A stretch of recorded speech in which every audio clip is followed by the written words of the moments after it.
Hello everyone, it's good to have you with us for this special edition of It's Your Call. I'm Lynn Doyle with a very special treat for anyone who loves a good read. One of our favorite authors is back with us once again. You know her, she's Philly's own Lisa Scottoline, the best-selling author of some 18 books. She's also a Philadelphia Inquirer columnist, and she's with us to talk about her latest book. I'm sure it's going to be a bestseller again. It's called Save Me, which tackles the topic of bullying. Hey girl. I'm so happy to come back. Great to have you back with us. I'm always so I got delighted. my head done for you. I got my roots done. I am so delighted that you always choose to come back. You write one book a year and you make a visit once a year. Well, you're sweet to have me and I appreciate it. This one I have to tell you, I mean, I say this every time that you come and I say this book, I couldn't put it down. But this one, not only could I not put it down, but it was almost breaking my heart when I was reading it. Because we've done so many shows on bullying. Yeah. Is that what inspired you?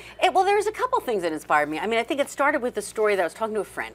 Right? You're yapping on the phone with your girlfriend. She said, I just had the weirdest decision to make. I was taking my kid home, and another mother friend said, would you take my kid home for me? Right, and we've all done that. We've all done that, but she only had one car seat. Oh. And she said to me, I couldn't decide who to put in the car seat. Okay, so what's the dilemma? The dilemma is, do you put the other person's child in your car seat because you take we often take better care of other people's things than we do our own. Right, when you take responsibility for another another responsibility, person's child. You said yes, the other mother forgot the car seat, you didn't think at the time, oh my God, or do you put your own, and God forbid you have your own child in the car seat and something goes wrong, or God forbid you have you can't, it's no win. Right. And since we talked about it for the next hour, as we are wont to do, women on the phone talking about dopey stuff like this, I said that's the next book. Okay, so that actually gave you the idea for the dilemma that a mother faces when a tragedy occurs, that she has to either look at her own child's safety or the child of another person, another mother, who's in a closer proximity to her. Exactly, and she's in this situation in the book, and not per se, not that way exactly. But and the bullying came in because first I want to write emotional books. I find more and more my books are getting more emotional in the relationship, especially between mother and child. I think of all the relationships, that's the one that is emotionally charged and rich. You think? Yeah, make you crazy, make you happy, you cry when you're happy. It's crazy. Right. So I love that. So I'm like, all right. But bullying is something that I knew that I wanted to weigh the scale a little for the child of the mom. She's a bullied kid, and I know how hard that is, especially, we all know how hard that is. And I really wanted to use that emotionally to kind of really make you feel it in your gut. Okay, so what you've done is you have taken this moral dilemma of what a mother would or could or should do if faced with a horrible choice, save my own child or help other children. Right. And then you incorporate the bullying into it because one of the children that potentially needs to be saved is the bully who has caused so much pain for her own daughter. You're such a smarty. I love that you read the books. Thank you for that. That's exactly right. She can save her own child, or she can save probably her daughter's worst enemy. Because I think when someone gives your kid a hard time, and I know every mom is like this, and dads too, you get home and you go, boy, I would not mind if that kid were not in the school, or, all those negative thoughts. So when all of that plays into her decision and what happens next. Yeah, and that's why I say it really truly is not only one of those that you can't put down, which all of yours I find, and I'm not just saying that, I mean, this is, I read them and I really enjoy them. But this moral dilemma, much like the last book that you did about the parentage of the heroine's child, it makes you think. And I'm laying in bed thinking, oh my God, this is horrible. What would I do? And I hope that most people would just react. That they would just do what was right to them at the moment. Right. But the heroine really she really suffers as a result of her decision. Well, the weird thing is, I think it's true of life that you can get these wacky little things. I mean, when she starts out her morning, she's going to be the lunch mom that day in her kids' elementary school.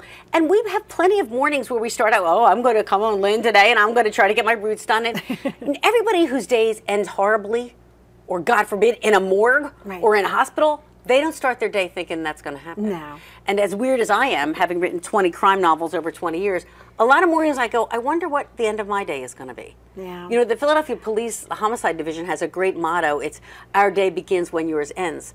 And you know, you can think, God, so really go into that emotionality of all of that stuff and try to understand it. Well, it's a topic that I hope no one has to deal with personally, and yet I do know that the bullying is something that is very, very real. Right. How much research did you do to prepare yourself for writing the book, and also to send a message with the book itself? Well, it was interesting to me because I think, first off, all of us at some level were bullied or excluded. I mean, we were never, nobody any fun was the cool kid in school.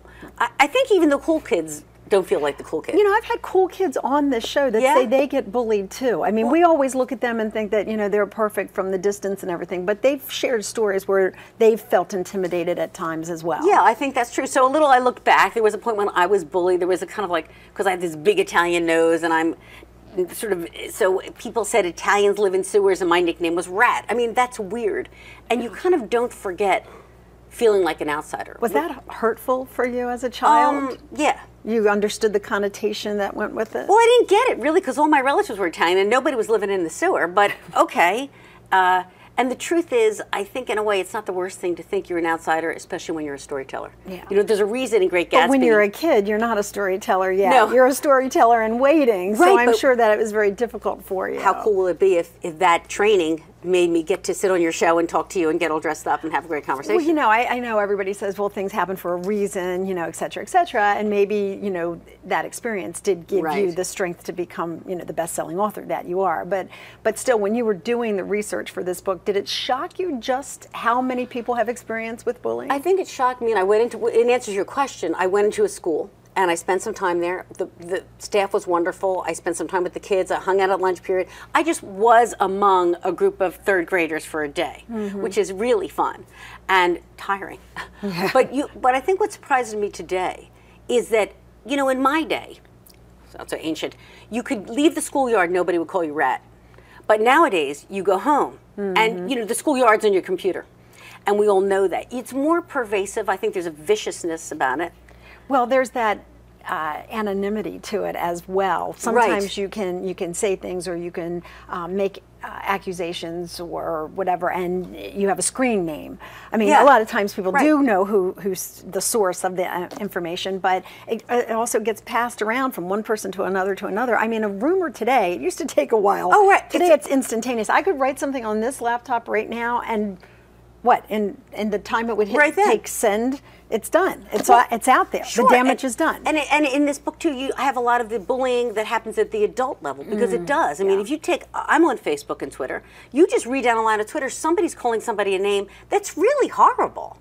Yeah. You go, wow, this invective has gotten to a level that is beyond uncivil and is kind of like bona fide nutty. And you kind of want to deal with that too, because there's many forms of bullying. Even suing people all the time, which is a little bit an issue in the book. You know, she's like, I don't want to be one of these people that bullies people by lawsuit. And I do want to talk about that. There are so many societal issues that are included in this book that if, you know, when you're reading it, almost you're like saying, wait, I can see this happening. I can see it unfolding this way, not wanting to talk to the press or, you know, not give your side of the story because of litigation that could be pending, et cetera, et cetera. But I'm getting ahead of myself. Sorry. Okay? I don't want to give it all away because I want you to get the book. But we did mention Facebook. So what I've done is I've put some questions on Facebook about bullying and about Lisa, and we're going to tell you what you all had to say about that. I do have to take a quick break, but if you want to join in and tell us what you think, you can find me on Facebook, or you can email me directly at lynn@lynndoyle.net. One question we're going to ask in the next segment is, has your child ever been bullied? And if so, how did you handle it? What's your advice for other parents? Tell us during the break.